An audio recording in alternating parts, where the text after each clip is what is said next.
राधे राधे। जय श्री कृष्ण। दोस्तों, आज की कहानी बहुत ही ज्ञानवर्धक कहानी है। ये कहानी अपने हित मित्रों को ज़रूर सुनाना, खासकर अपने बेटे और बेटियों को ज़रूर सुनाना। इस कहानी की सीख से आज हम जो जानकारी हासिल करेंगे कि अपने जीवन में कभी धोखा नहीं खाएंगे। आज कहानी जो है राजा और एक पंडित की कहानी। दोस्तों, तो कहानी में हम खो जाएं इसके पहले चैनल को सब्सक्राइब करके बेल आइकॉन का बटन ऑन कर दीजिए, जिससे कोई भी वीडियो बनाएं उसका नोटिफिकेशन आप तक पहुंच जाए। एक समय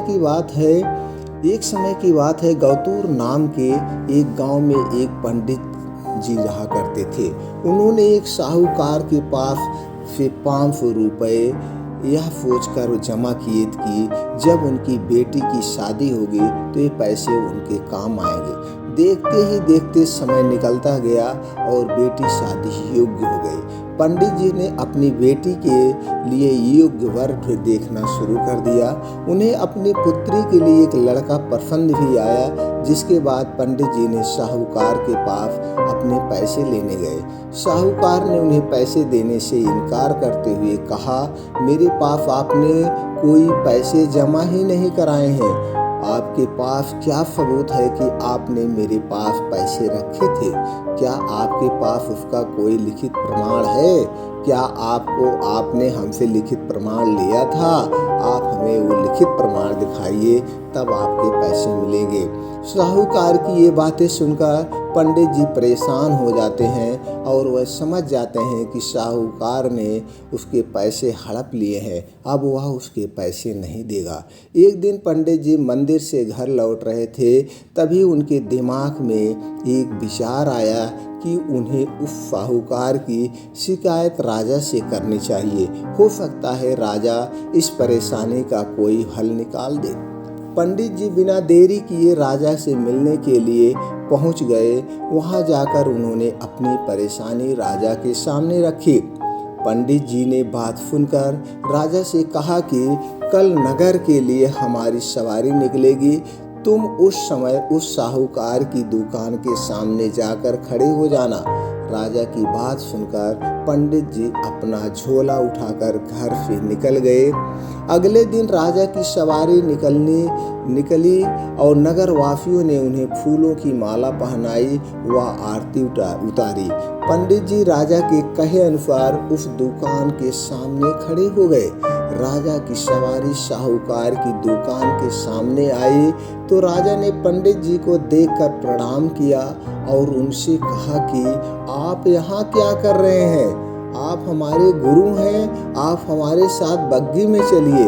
पंडित जी के बग्घी में बैठने के बाद साहूकार ने राजा की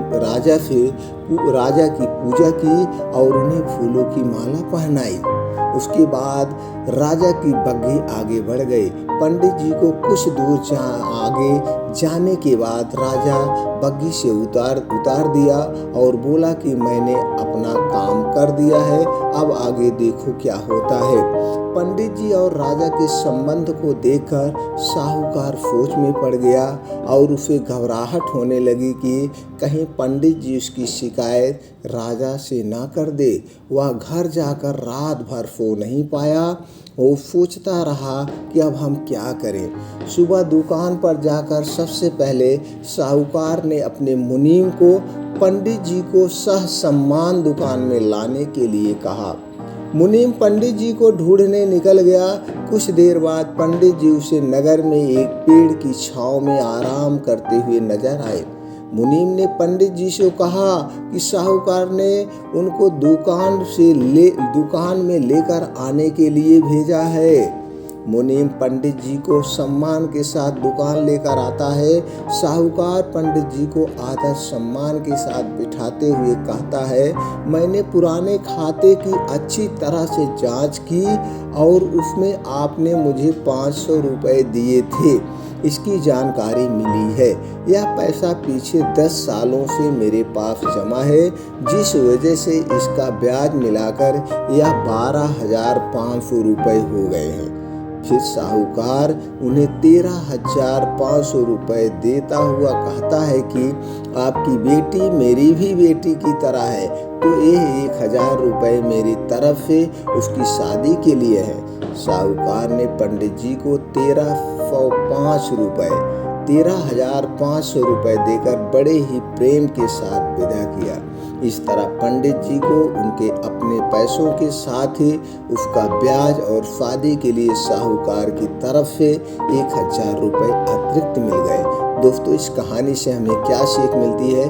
अगर कोई किसी को परेशान कर रहा है तो उसके सामने गिड़गिड़ाने की बजाय ऐसे व्यक्ति से मदद मांगे जो इस समस्या से उसे निकाल सकता है, जैसे कि पंडित जी को राजा ने उस समस्या से निकाला। तो दोस्तों, इस कहानी से आपको क्या सीख मिली? उम्मीद करते हैं कि कुछ ना कुछ सीख मिली होगी। अगर इस कहानी से आपको कुछ ज्ञान मिला है तो दोस्तों कमेंट बॉक्स में हमें ज़रूर बताएं।